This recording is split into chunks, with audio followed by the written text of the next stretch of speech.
Hello everyone, good evening. কেমন আছো তোমরা সবাই? আশা করি তোমরা সবাই খুব ভালো আছো আর আমিও খুব ভালো আছি। আজকে হচ্ছে 21 তারিখ আর 21 তারিখ থেকেই ব্লগটা স্টার্ট করলাম। ভেবেছিলাম যে ব্লগটা তোমাদের সঙ্গে শেয়ার করে দিতে পারবো 22 তারিখে, বাট পারিনি। কারণ শরীরটা প্রচণ্ড খারাপ। তো তোমাদের সঙ্গে ভেবেছিলাম যে বার্থডে সেলিব্রেশন নিয়ে তোমাদের সঙ্গে দুটো ব্লগ শেয়ার করব। তো যাই হোক, যতটুকু পারবো তোমাদের সঙ্গে শেয়ার করব। আর এখানে দেখো নিয়ে এসেছে কেক। তো কেকটাও একেবারে আনতে চাইছিল না। মুখটা দেখে হয়তো বুঝতেই পারছো, কারণ ও এইসব একটু পছন্দ করে না, ভালোবাসে না। কিন্তু আমি প্রত্যেকটা বছর ওর জন্য করার চেষ্টা করি। তো ওকে জোর করেই বলতে পারো আনিয়েছি। তো শরীরটা আমার এতটাই খারাপ যে আমি বাইরে একটু বেরোতেও পারিনি, যার জন্য কিছু কেনাকাটা করে নিয়ে আসবো। তো ওকে আমি অনেকবার রিকোয়েস্ট করার পরে ফাইনালি ও কেকটা নিয়ে এসেছে। তারপর আমাকে দেখাচ্ছিল যে আদৌ কেকটা আমার পছন্দ হবে কিনা। আর হ্যাঁ বলি, কেকটা আনার কারণটা হচ্ছে, কারণ ও স্টেশনে আনতে গেছিলো বাবাকে, বাবা আসার কথা ছিল। তো তখনই আমি ওকে বলেছি যে তোমাকে এক্সট্রা করে আমার জন্য যেতে হবে না। অনেকবার বলার পরে রাজি হয়েছে আর আমাকে কেকটা তারপর এনেও দিয়েছে। আর এখানে দেখো মামামের জন্য নিয়ে এসেছে লেবু, কারণ ও লেবুটা অনেক দিন হয়েছে শেষ হয়ে গেছিলো। তো ঠান্ডা লেগেছে বলে আমি মাঝখানে অনেকটা দিন অফ রেখেছিলাম। তো আনারস নিয়ে এসেছিলো, এর আগের দিন আমি বলছিলাম আনারস খাওয়ার জন্য। সেই দিন আমাদের বৃষ্টির কারণে আনারসটা নেওয়া হয়নি। ও যখন গেছে মনেও ছিল যে আমি আনারস খাওয়ার কথা বলেছিলাম, তো মনে করে রেখে ও আনারসটাও নিয়ে এসেছিল। আর এখানে পরের দিন তো একটু খাওয়া দাওয়া আছে, যেহেতু ওর জন্যই আমি কিছু করব ভেবেছি। তো সেই কারণে ওকে বলেছিলাম কয়েকটা জিনিস আনার কথা, তো সেগুলোও নিয়ে এসছে। আর তার সাথে বাবা এনেছিল পেঁয়াজ রসুন। হ্যাঁ, এবার বলতে পারো পেঁয়াজ রসুন আনার কারণটা কি? কারণ বাবা প্রত্যেকটা বছর পেঁয়াজ রসুন একসাথে কিনে নেয়। যখন পেঁয়াজ রসুন ওঠে তখনই বাবা একবারে কিনে নেয়। তো সেই পেঁয়াজ রসুন সারা বছর খেতে থাকে, তো খেয়েও শেষ হয় না। এজন্য যখন আসে তখন আমার জন্য ২-১ কেজি করে নিয়ে আসে, যতটা পায় শেষ হয়। তারপরে শেষে আবার কিনে রাখার পরে বাবা আবার শেষে বিক্রিও করে। তো সেইভাবে আমি যখন কিনে খাচ্ছি তাহলে কি আমাকে আর কিনে খেতে দেবে বলো? যখন আসবে তখন তো আর নিয়ে আসবেই। তো সেইভাবেই নিয়ে এসছে। আর এখানে নিয়ে এসেছে ও অফিসের জন্য একটা তালা। তালাটা খুব ভালো ছিল আর অনেক দাম ছিল। এইজন্য আমাকে দেখাচ্ছিল যে বাড়ির জন্য নিলে আমি এই তালাগুলোই নেব, যেগুলো কোনোদিন খারাপ হবে না আর খুব ভালো। মানে খুব নরম, যেগুলো আমরা তালা লাগাতে গেলে একেক সময় হাতে এত লেগে যায়, মানে চেপে ধরতে গিয়ে, কিন্তু এই তালাতে সেটা হয় না। তো এর জন্য আমার দেখে খুব ভালো লেগেছিল। আর আমি তো ভেবেছিলাম গোল্ডেন কালার, দামটা একটু বেশি হলো বাট নেওয়াই যায়। জিনিস দেখো দেখাচ্ছি। বাথরুম থেকে আসার সময় দেখছি কি ওপরে একটা কিছু সাদা দেখতে পাচ্ছি। তো দেখো ফুলটা দেখো, আমাদের ড্রাগন গাছের ফুল।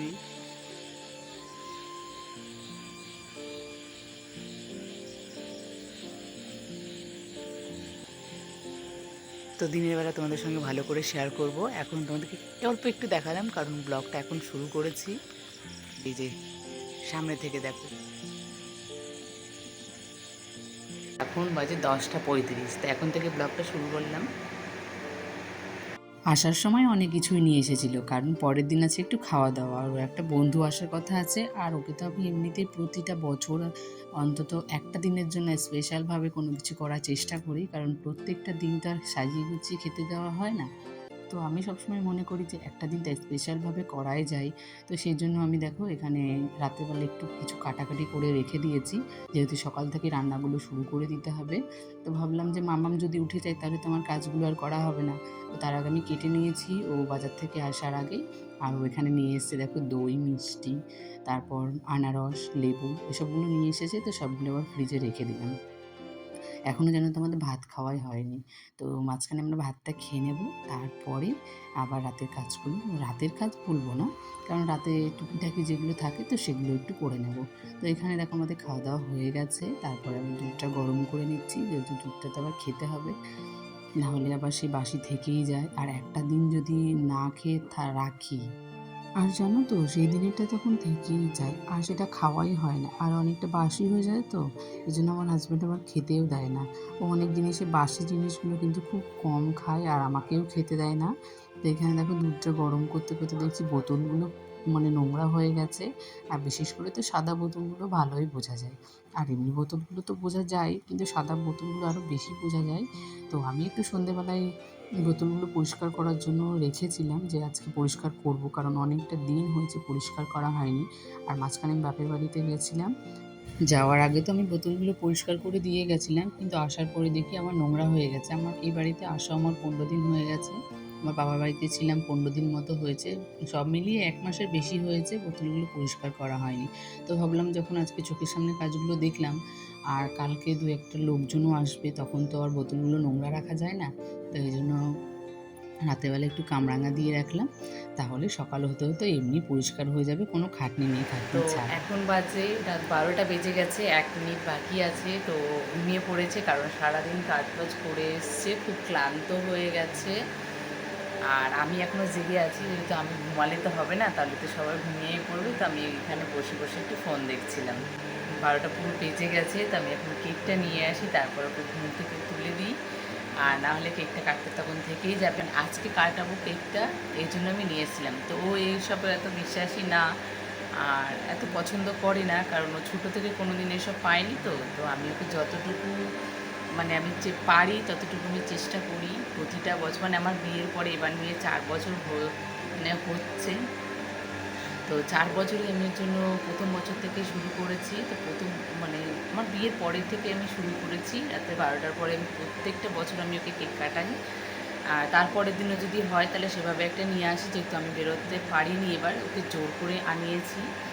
তো ওর জন্য একটা গিফট ভেবেছিলাম, তো গিফটটা নেওয়া হয়েছে না হয়নি সেটা আমি পরের ব্লগে তোমাদের সঙ্গে শেয়ার করব। আর এখন কে ফোন করেছে জানি না, একটা ফোন বেজেছে, দেখি কে ফোন করেছে। কেকটা নিয়ে আসি, যেহেতু কেকটা ফ্রিজের মধ্যে রেখেছি।